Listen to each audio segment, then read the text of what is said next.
Have you ever heard of a toasted flour soup? It's a thing. I just watched a video with Emmy made where she made a toasted flour soup, she gave it a try, and she said it was really good. So I wanted to try it out. It's lunchtime, I'm hungry, I don't have a whole lot here in the house, and yeah, I just wanted to see if it was any good. So we're just starting with 3/4 cup of flour, and I have my induction burner set to a medium heat. We're just gonna allow this to toast, kind of constantly stirring, constantly sifting around until the flour is toasted. Now, Emmy Maid shared a ton of information. I'm not gonna just repeat that information. I'll leave a link in the description below for her video. Now, her version wasn't plant-based. It used butter and milk. Now, I'm just gonna be replacing those. I'm gonna be using a vegan butter and I'm gonna be using a vegan milk. I think that's gonna be pretty easy. Now, this is already starting to brown, so once it starts to brown, you really gotta keep stirring because it does move pretty quick. You can see this has went from a bright white, which on camera, it's still probably bright white, but it's kind of starting to get a little bit of like a tan color going on. At this point, I'm gonna get 4 cups of plant-based milk ready. I'm gonna be using Ripple, but you can use any plant-based milk that you want. Just like unsweetened original is probably your best bet. This is gonna make a lot of soup. So this is cold. I'm gonna toss it in the microwave for about a minute or so just to kind of like warm it up. Keep stirring this. Oh, yeah, you can see because there's getting little brown bits. Don't want that. Want it to toast evenly. I'm screwing up already. This is what happens when I get back on camera. Oh. Man, got it everywhere. Toasted flour down.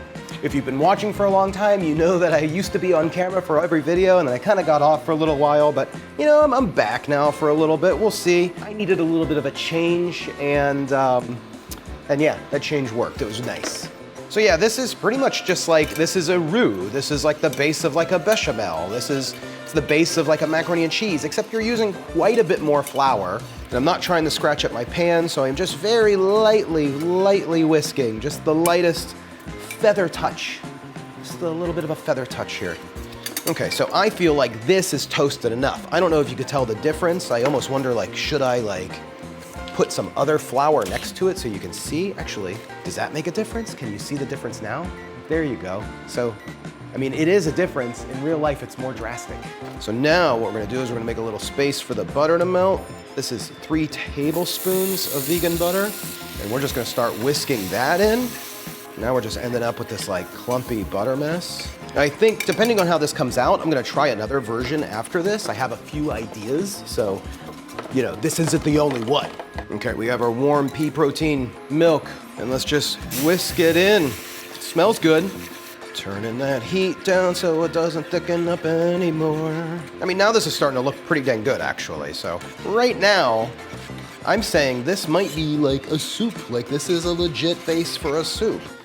Let's give this a try a little bit. Ooh, man, that's a ton of soup.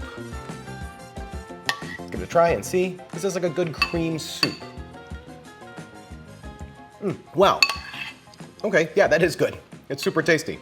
It's kind of nutty tasting, like your canned soup from like back in the day. This reminds me of cream of mushroom without the mushroom. Well, why don't we do that? Let's make another version of it. I mean, is it the best soup I've ever had? No, I feel like it could be like really done up for not that much more money. I know we said this one costs pennies. I think we can get for under 50 cents a serving and have this come out really good. Hey gang, let me tell you about today's sponsor, Seed. Seed is a daily synbiotic that was developed for systemic benefits beyond digestive health, like supporting gut health, skin health, heart health, and really so much more. One of the cool things is it's a prebiotic and probiotic in a 2-in-1 capsule. That protects against stomach acids, digestive enzymes, bile salts, for viability through digestion. Everything's gonna make it and get delivered right where it needs to be, from your belly to your colon. Probably did that in the wrong place. This is a 24-strain broad-spectrum probiotic and prebiotic formulated for digestive, gut immunity, and additional systemic benefits. 53.6 billion AFU. That's billion. That's a whole city going on down there. It's unbelievable. And it's sustainably delivered monthly. Your first month you get a refillable glass jar, and your refills are delivered in a compostable, biodegradable, and recyclable packaging. I've been taking it every day and I've been feeling great, and I've been noticing that my skin feels smoother, and I'm pretty stoked to see what differences I notice over time. So gang, I've been excited to tell you about this one for a while now. A lot of you have been noticing in the comments section that I've been looking a little healthier. So click on the link in the description below and get 15% off of your first month's supply of Seed's DS01 Daily Synbiotic and use code SauceStache at checkout. So click the link in the description below to get started. I'm excited for you all to try seed. So now we're just gonna be prepping a few things for our new soup, the better version of this. So we're just gonna be doing some mushrooms, a little bit of ginger, and some parsley. I think that's gonna be some pretty good flavors. Now we're just gonna bring in our induction top and get a pan warmed up with a little bit of olive oil, toss in that ginger, cook it around until it kind of softens up just a little bit, and then let's toss in our mushrooms. Once we've got our mushrooms tossed in, we're gonna throw in some black pepper and allow that all to kind of cook together. Now, I'm gonna toss in quite a bit of black pepper along with some salt once the mushrooms have cooked, because this is gonna be kind of like the seasoning for the rest of the soup. Once it all seems like it's fairly done, toss the parsley in and just allow that to kind of flavor up the oils together. Now, before we dry off this pan, I'm gonna toss in 4 cups of water. That's gonna kind of suck up the rest of anything that was in the pan. And then 1 tablespoon of my favorite seasoning, mushroom seasoning. This is gonna give us like a really nice mushroom broth, along with all the other flavors that were in the pan. Once that's heated up and the mushroom seasonings has kind of like mixed itself down, we're gonna go ahead and just toss that back into a bowl and then dry off the pan and get started with our flour. Again, we're gonna be using 3/4 cup of flour and we're just gonna toast that up. I'm gonna show this in high speed so you can actually see the difference between the white and how tan it actually gets. It's a lot more tan in person than what you're seeing on the video. So if you do this, tan it beyond what you see here. Think about like a sand color, the color of the beach. Now we're just gonna toss in the same 3 tablespoons of butter, mix that up, make sure it's all nice and whisked together, and then start slowly whisking in our mushroom broth. That's really about it. That's gonna be this soup. You're gonna wanna make sure that you whisk it really smooth. We don't want any clumps. I know Emmy had clumps in hers, but I'm telling you, without a clump, it's gonna make a big difference. This is like a soup. It's gonna be really good without those clumps. Once everything's smooth, toss in your mushroom mixture and then give it a taste to see for seasoning. Now, I didn't need any more seasoning, but if you did, you needed some salt or something like that, toss that in now. And then look at this. Just a little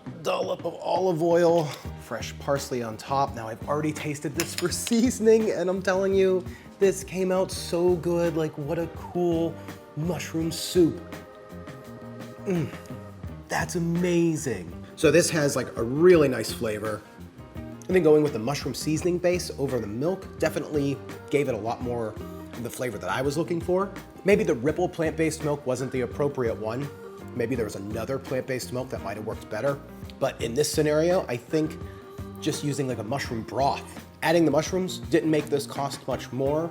Adding some fresh parsley didn't make it cost much more, but it takes it up like a serious notch. This bowl of soup cost me 40 cents, and it's gonna be super filling. So I'm excited, I'm cool. I'm really glad that I saw that on Emmy Made. Like, what a cool video. I'm gonna make this all the time.